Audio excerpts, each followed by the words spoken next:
was going, but he did, other than that, he did a fine job. Oh my, it's getting pretty deep. Getting pretty deep. We had a good time yesterday. Hey, everybody having a fine time. We are pull up a chair, pull up a piece of real estate, set on the porch. Wherever you got to set, we got us a big parade coming up, and Keith Steam Grosjean, this is his part of the parade. See, I want to just point out to you folks what happens when you leave your steam engine out in the rain. It shrinks, see? I don't believe that's what happened to that one. I think that one was made to look like that. Matter of fact, I know that. David Jallett from over in Odessa, Missouri owns this beautiful little model. I think this is his 2/5 scale. He has a couple, and this is a 2/5 scale of a Reeves steam engine. And it was this was built by Hastings Sinclair too. All right, David has a couple of Hastings Sinclair. He was a very well-known Reeves expert, actually was, expert on Reeves steam engines. He built several models as well as having large ones. David comes down to our show every year, and we're always happy to see him and his little model. Thank you, David. Next up, we've got another Reeves model. This is a half-scale Reeves, half-scale of a 32 horsepower Reeves, built in 1990 by Bob Thomas of Oric, Missouri. Mike, his son, is on the engine on this side, and Jeremy Justice on the other side running that engine. Nice engine. Blow the whistle there, boys. Now we're going to get into the big engine. And as I mentioned maybe a little bit earlier, when Jeff Field was up here, Jeff is the president of our club. He also owns this engine. Oh, my God. When he comes up here. And it's expensive getting the dates on. It's a 1924, isn't it? I should know that on heart. 25-horse engine. It's a Leighton Russell. This engine is owned by Jeff. It is the largest engine here, horsepower-wise. It'd be the largest engine here. The engine was shipped into Hump Point, Missouri, and it was unloaded there off a flat car, and it spent its working life in the Truxton area. As a boy, the first steam engine I ever saw operate was the mate to that one. It was a 16-horse Russell that was that I showed one time. The engine spent its life thrashing, pulling a overhauler in that area of the United States.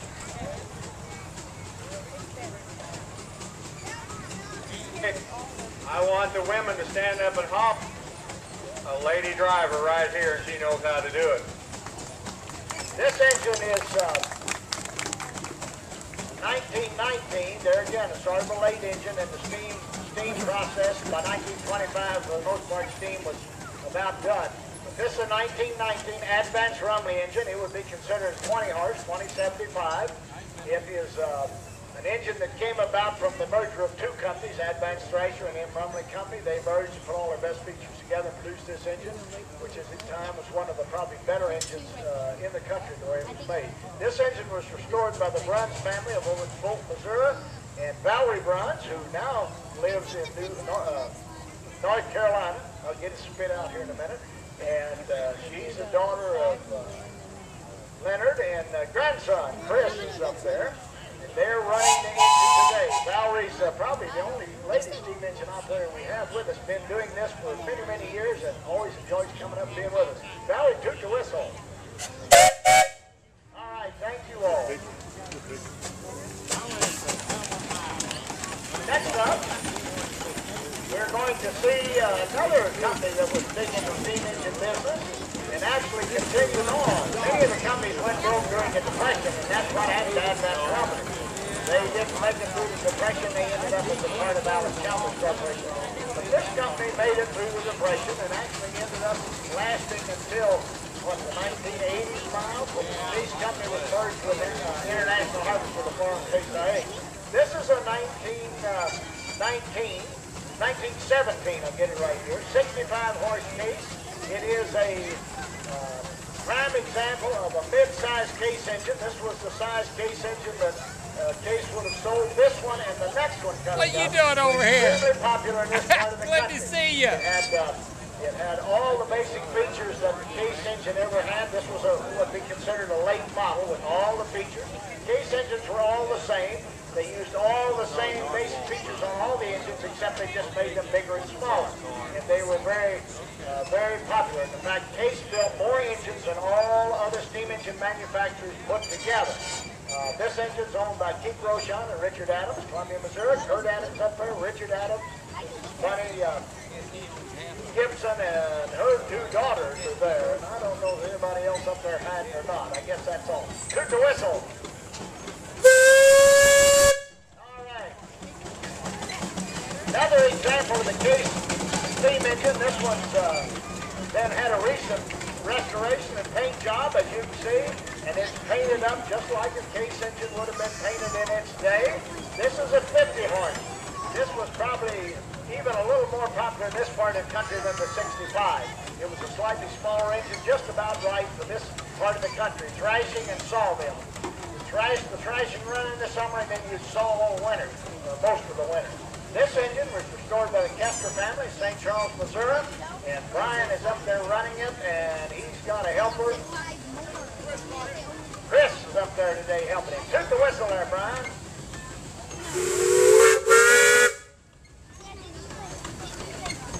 All right, a little different engine coming up now.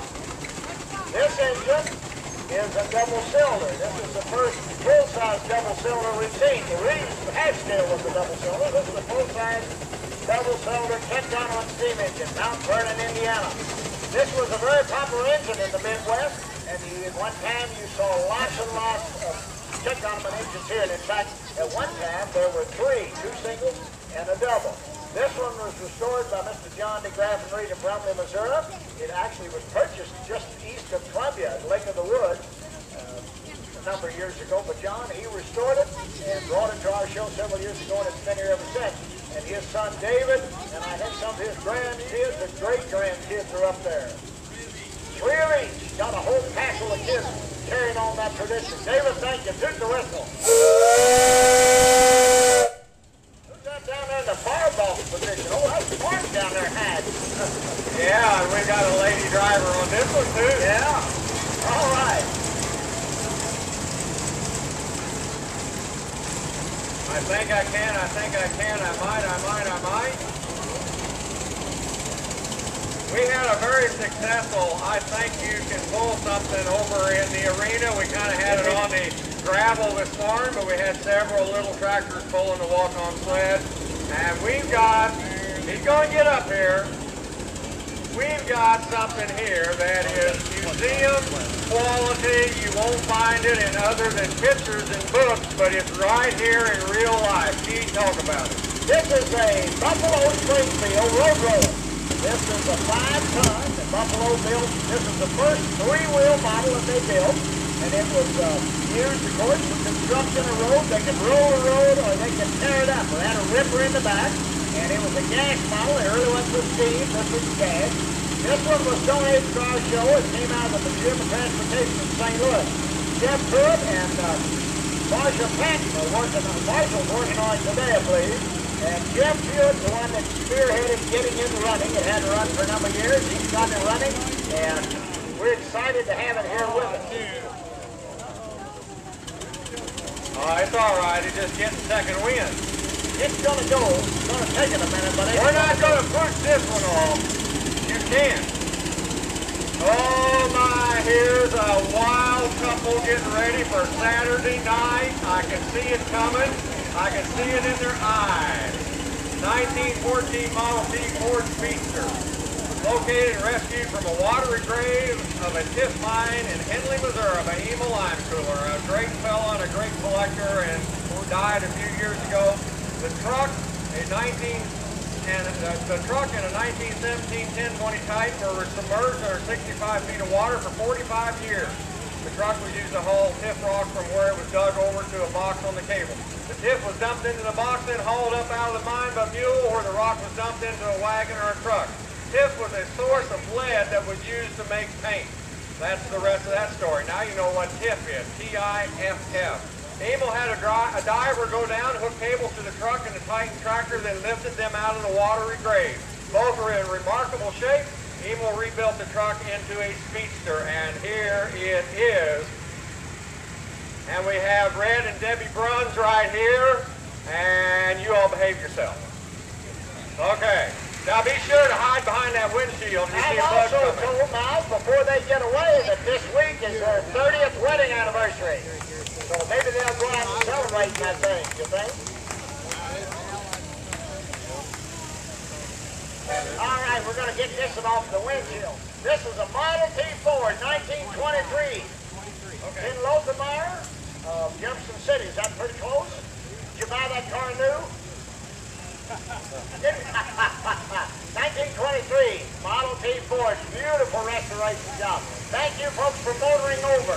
We're about ready, Key, to start in with the Cordion family international tractors, or tractors. I see different colors here. And while we got Roy Cordion, past president of our association, and the log sawyer, and you're going to saw a watermelon at 5 o'clock, and happy 80th birthday today.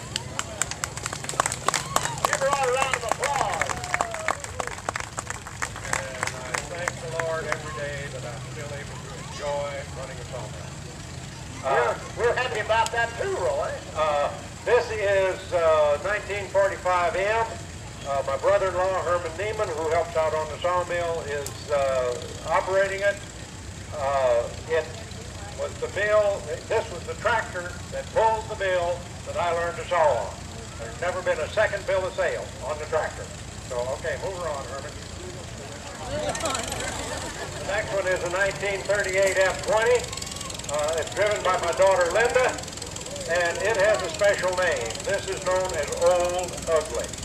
Linda gave it that name when I got it before it was even off the trailer, much less running. And now, go ahead, Linda. And now we have Carrie, my daughter, on what we call Little Alice. When Carrie was small, she was young for her age, she picked up the nickname of Little Bit, so this is Little Bit's Little Alice. Thank you, man. Thank you, Roy, and have a good birthday. Don't eat too much watermelon. All right, now we're going to get started with some more internationals, and the first one up belongs to Richard Brackers. But